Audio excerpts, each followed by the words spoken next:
आपके पत्र पढ़ते हुए कई बार मैं भावुक हुआ, भावनाओं से भर गया, भावनाओं में बह गया।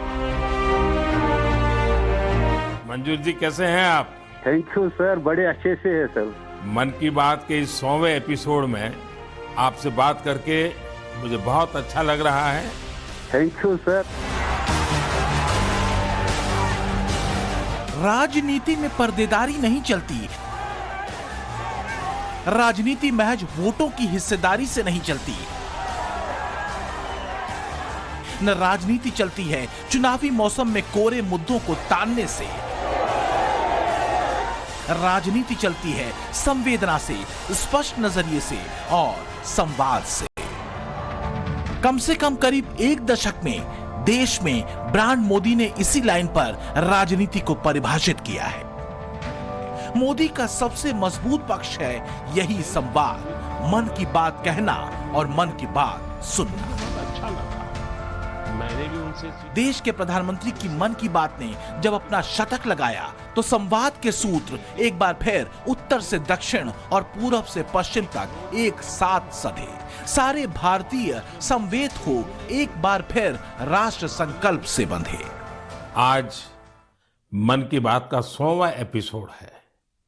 मुझे आप सबकी हजारों चिट्ठियां मिली हैं, लाखों संदेश मिले हैं और मैंने कोशिश की है कि ज्यादा से ज्यादा चिट्ठियों को पढ़ पाऊं, देख पाऊं, संदेशों को जरा समझने की कोशिश करूं।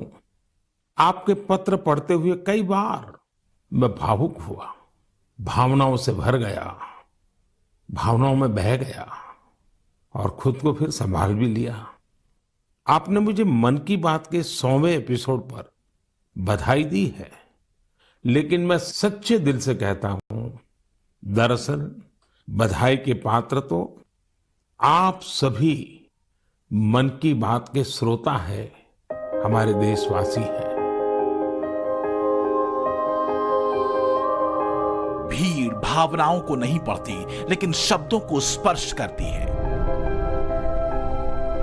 मन की बात के जरिए पीएम मोदी ने 140 करोड़ भारतीयों को अपने शब्दों से सतत स्पर्श किया और ये संवाद किसी राजनीतिक स्वार्थ का संवाद नहीं था, बल्कि एक संकल्पित लक्ष्य का संवाद था। लेकिन पीएम मोदी को आखिर ऐसे संवाद की जरूरत थी क्यों? 2014 में दिल्ली आने के बाद मैंने पाया कि यहां का जीवन तो बहुत ही अलग है। काम का स्वरूप अलग, दायित्व अलग, स्थितियां परिस्थितियों के बंधन, सुरक्षा का तामझाम, समय की सीमा। शुरुआती दिनों में कुछ अलग महसूस करता था, खाली खाली सा महसूस करता था। 50 साल पहले मैंने अपना घर इसलिए नहीं छोड़ा था कि एक दिन अपने ही देश के लोगों से संपर्क ही मुश्किल हो जाएगा। जो देशवासी मेरा सब कुछ है, मैं उनसे ही कट करके जी नहीं सकता था। मन की बात ने मुझे इस चुनौती का समाधान दिया।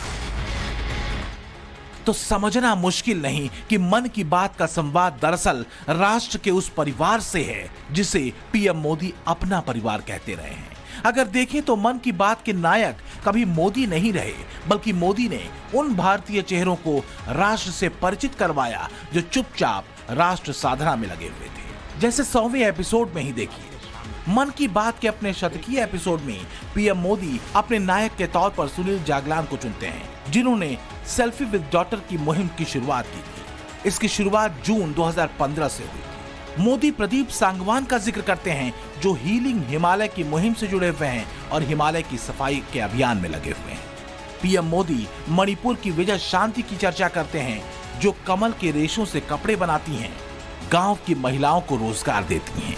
पीएम मोदी जम्मू कश्मीर के मंजूर अहमद से संवाद करते हैं, जो पेंसिल स्लेट का काम करते हैं और गांव की पहचान अपने इसी काम से बदल चुके हैं।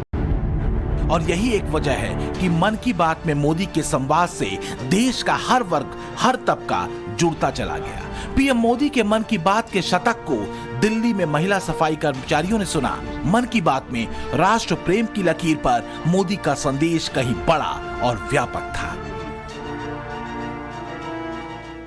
साथियों, अब हमारे साथ फोन लाइन पर एक और सज्जन मौजूद है। इनका नाम है मंजूर अहमद। मन की बात में जम्मू कश्मीर की पेंसिल स्लेट्स के बारे में बताते हुए मंजूर अहमद जी का जिक्र हुआ था। मंजूर जी, कैसे हैं आप? थैंक यू सर, बड़े अच्छे से है सर।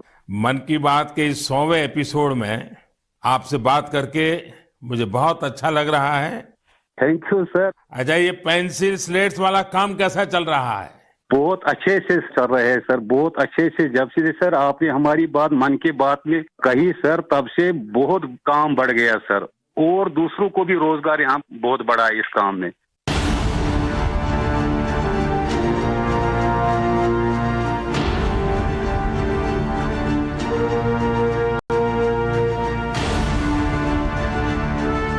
मेरे प्यारे देशवासियों, आज विजयादशमी का पावन पर्व है।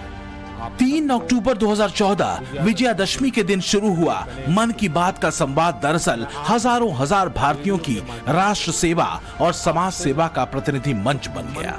और ये इस बात का प्रतीक था कि समाज हित के लिए भरे गए किसी भी भारतीय के हर एक छोटा पग भी पीएम मोदी की नजर में रहा और उनके संवाद में उतरा। मन की बात मेरे मन की आध्यात्मिक यात्रा बन गया है। मन की बात स्व से समष्टि की यात्रा है। दिल्ली, लखनऊ, भोपाल, देहरादून, मुंबई, अहमदाबाद, श्रीनगर, चेन्नई, रांची और बेंगलुरु पीएम मोदी के मन की बात का शतक एपिसोड हर जगह देखा गया। मुद्दा सिर्फ संवाद का नहीं था, बल्कि उस भावना और भाव का था जिसके जरिए पिछले करीब 10 वर्षों में पीएम मोदी की बात देश और देशवासियों के साथ होती रही है। अब कल्पना करिए, मेरा कोई देशवासी 40-40 साल से निर्जन पहाड़ी और बंजर जमीन पर पेड़ लगा रहा है। कितनी ही बार मन की बात में इनका जिक्र करते हुए मैं भावुक हो गया हूँ। बॉलीवुड के कलाकारों ने भी मन की बात के 100वें एपिसोड को न सिर्फ सुना, बल्कि इसकी अहमियत पर जोर भी दिया।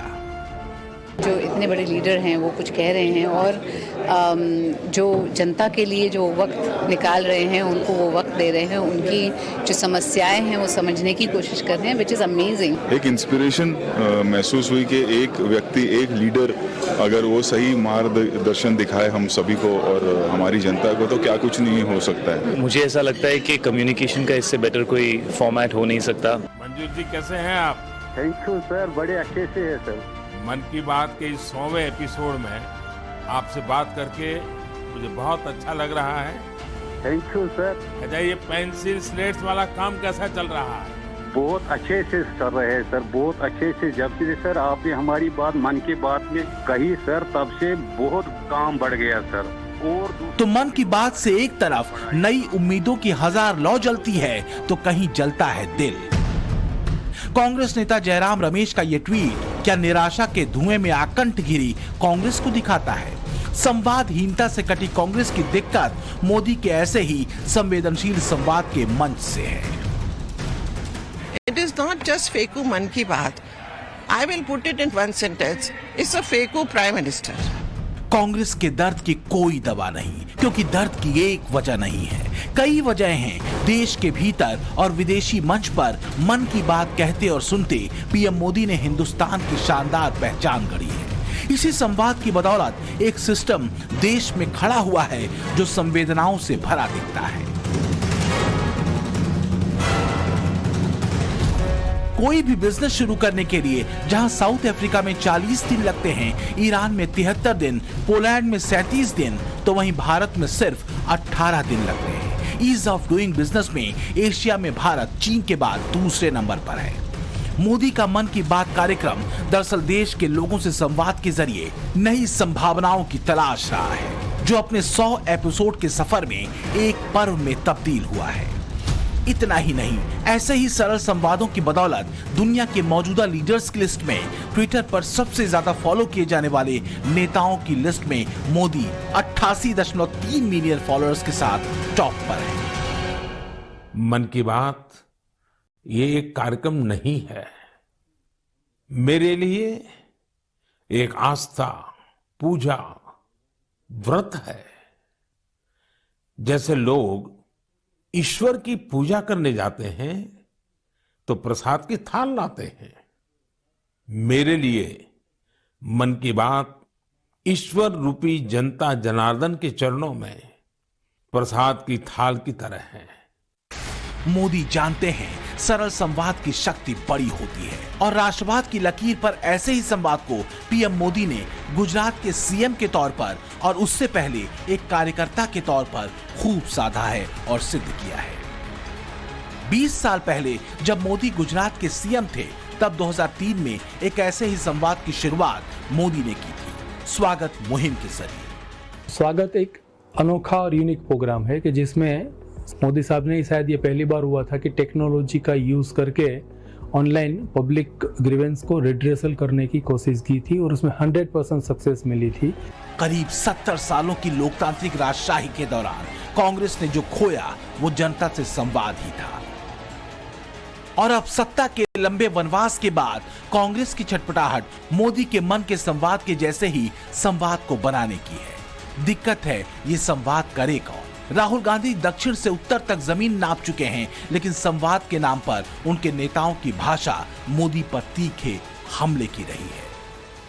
आज जब मैं करप्शन के खिलाफ लड़ाई लड़ रहा हूं तो सबसे ज्यादा तकलीफ कांग्रेस को हो रही है और इसलिए कांग्रेस की दिनों दिन मुझसे नफरत भी और बढ़ गई है। अब कर्नाटका का चुनाव में इनका सबसे बड़ा मुद्दा क्या है? चुनाव में कांग्रेस का सबसे बड़ा मुद्दा सांप है, सांप। सांप के जहर का है। मेरी तुलना ये लोग सांप से कर रहे हैं और जनता से वोट मांग रहे हैं। मोदी चाहे रेडियो स्टूडियो में हो या फिर चुनावी मंच पर बात मन की ही करते रहे हैं और इसी मन की बात पर देश की जनता ने हर बार मुहर लगाई है। इसके पीछे वजह सिर्फ बात करना भर नहीं है, बल्कि देश की तस्वीर को बेहतरीन तरीके से बदलना भी है। कर्नाटक के रण में ऐसे ही संवादों के जरिए आज या कल की नहीं, बल्कि अगले 25 सालों की दिशा तय करने का एजेंडा मोदी सेट करते हैं। कर्नाटक के मेरे भाइयों और बहनों, आप याद रखिए, बीजेपी के सरकार के अच्छे फैसले पर, हर बड़े फैसले पर कांग्रेस रिवर्स गियर लगा देगी और जेडीएस कांग्रेस की बी टीम की तरफ उसकी हर बात मान भी लेगी। इसलिए कर्नाटका के लोगों को कांग्रेस और जेडीएस दोनों से सतर्क रहना है। अब कर्नाटका रिवर्स गियर में नहीं जा सकती। अब कर्नाटका को डबल इंजन की डबल शक्ति से ही आगे बढ़ाना है। मोदी के मन की बात दरअसल देश से संवाद भर नहीं है, बल्कि देश को आगे ले जाने का विजन है और संदेश भी कि सरकार की नजर हर उस छोटे से छोटे लेकिन अहम व्यक्ति पर है जो देश में सामाजिक, आर्थिक, पर्यावरणीय मुद्दों या फिर किसी भी क्षेत्र में अपनी सकारात्मक अकाउंटेबिलिटी को सेट कर रहा है। छोटे सपनों को साध कर बड़े लक्ष्य हासिल करने का रास्ता मन की बात में मोदी न सिर्फ दिखाते रहे हैं, बल्कि उनकी प्रशंसा भी करते हैं। और यही संवाद पिछले करीब 10 सालों में देश के किसी भी पीएम का जनता से अब तक का सबसे सफल संवाद रहा है। ब्यूरो रिपोर्ट, टाइम्स नाउ, नव भारत।